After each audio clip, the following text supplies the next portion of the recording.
Crashes in Formula 1 are nothing new at all, and they have happened every season, even though the level of drivers has improved. Well, for the most part. Looking at you, Latifi. In today's day and age, however, it is pretty rare to see big crashes due to the level of skill some of the drivers possess. But in 2022, there have been some big ones. From the car flipping over to the driver locking up and going into the barriers, and all the way to snapping the car in half. In this video, we will dive into some of the most expensive crashes of the 2022 season. This will be in no particular order, but first off, we are going to talk about the now former Haas driver, Mick Schumacher. He had two massive crashes that cost the teams millions, and he was the driver who cost his team the most money in both the Saudi Arabia and Monaco, where he pretty much snapped the car in half. In Saudi Arabia, he would be on a push lap in qualifying and just pushed too hard and got into the curb and then hit the wall several times before the car would stop. This crash meant that the team had to replace a lot of the car, including the chassis, which costs $1 million or so to build, and for a small team like Haas, to spend this in the second round of the season was pretty bad. The crash did that much damage to the track, it meant there was an hour-long red flag, further showing how bad this crash was. Not only was the damage bad to the track, but also so bad for the car. It meant that Mick was unable to take part in the race the following day. For this to happen so early in the season was not ideal for Mick, as he was needing some confidence. However, there were several rumours that Haas could have had the car ready for the race, but the team decided not to fix it out of fear that Mick again would snap the car in half. Another expensive crash for Mick, of course, was at the Monaco Grand Prix. Now, we all know how hard this track is, and a driver needs to be perfect for so many laps, but Mick was not clear. Mick would lose the car going into the swimming pool chicane and would have his car once again snap in half, causing a loss of money for a team like Haas, another lump sum of the money they did not need to spend. Mick was also the driver who cost his team the most money in 2021, so this was clearly something that he carried over and once again in 2022. He was also the driver who cost the most in crashes throughout the season. This, could be a major factor in why Haas decided not to renew Mick's contract for 2023 and beyond. Do you think Haas was in the right by not renewing Mick's contract? Drop a comment below and let us know what you think. And by the way, while you're there, hit the subscribe button. On to not that expensive crashes, but due to them happening in the same session, it was very costly. Of course, we are talking about the weekend of the Austrian Grand Prix, where both the Mercedes of George Russell and Lewis Hamilton had a crash. It was a sprint weekend, so the qualifying would be on the Friday. In Q3, both Mercedes had disaster and gave the team a lot of work to do overnight. Hamilton would just lose the car and go into the gravel and could not do anything about it, as he would go into the barriers. George would just lose the car also and spun round and hit the barriers, meaning that his qualifying was over.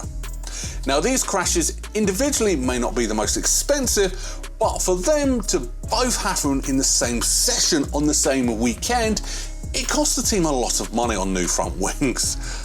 For George, luckily, he was still able to line up P4 on the grid for the sprint the following day, so it's not that bad for him, unlike Hamilton, who was unable to set a representative time, meaning he lines up P9 on the grid.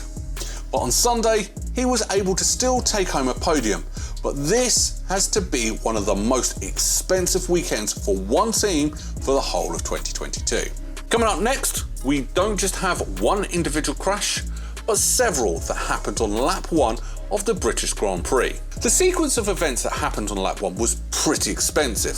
Albon was hit 3 times, once into the wall, then twice by drivers he had no control of his damaged car. He had costly damage to the back of his car and the front, which would have cost millions, but Albon's worries were that he was sent to the hospital, where he later received a fine. Ocon would also receive major damage to his wishbones, meaning that he has to crawl back to the pit so he could restart the race after the red flag. The most costly and also devastating crash was that of Zhou Guanyu, and with his major crash where his car would flip. We've all seen the images that the crash, and it was a near fatal crash where Formula One safety has stepped up over the past few years.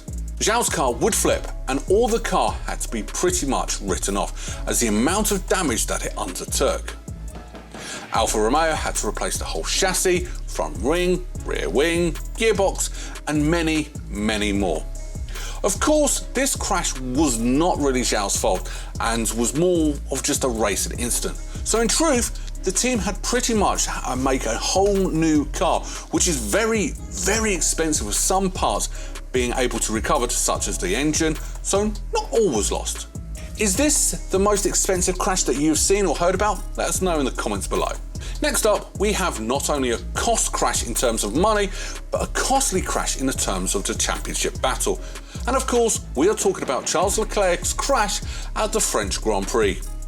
Before we get into how this crash was expensive for the team, we're going to go into how this crash was costly for Leclerc's championship's hopes. At the time of Leclerc's crash, he was leading the race and he needed to get a win to make sure he was still in the title fight with Max Verstappen. At the time, it was the halfway point of the season and Leclerc had just won the last race in Austria. This was after Leclerc's last win was all the way back in Australia. So when he was leading the race and he had this crash, which took him out of the race, many thought that his championship charge was over. Onto the expenses of the crash, Leclerc would pretty much just spin, lose the car and went into full speed into the barriers, which damaged the front ring and cost a few $100,000. So this crash was not the most expensive, but it was very costly. On to the greatest of all time himself, as social media calls him. And that is Nicholas Latifi and all of his early season crashes, which cost Williams a lot of money. Williams in 2022 was the slowest team by far and do not have the funds to throw away. So when Latifi crashed several times, especially at the Saudi Arabian Grand Prix, it was a lot of money down the drain. Latifi this year did not have any big massive crashes, but he had his moments of losing a front wing, which of course is not cheap. He would damage other cars as he sometimes acted like he was blind.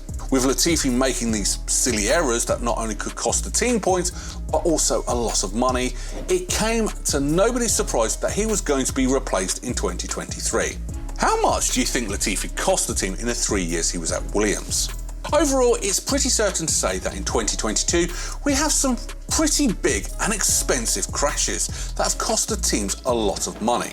We all know that Formula One is one of the most expensive sports in the world, and when a driver crashes, it costs even more from the weekend. With the double Mercedes crash to the two huge crashes that Mick Schumacher had, they all cost a lot in their own right. What do you think was the worst crash in 2022? Was there someone we left off? And if there is, let us know in the comments below. Thank you very much for watching this video and make sure to like and subscribe for even more awesome Formula One content.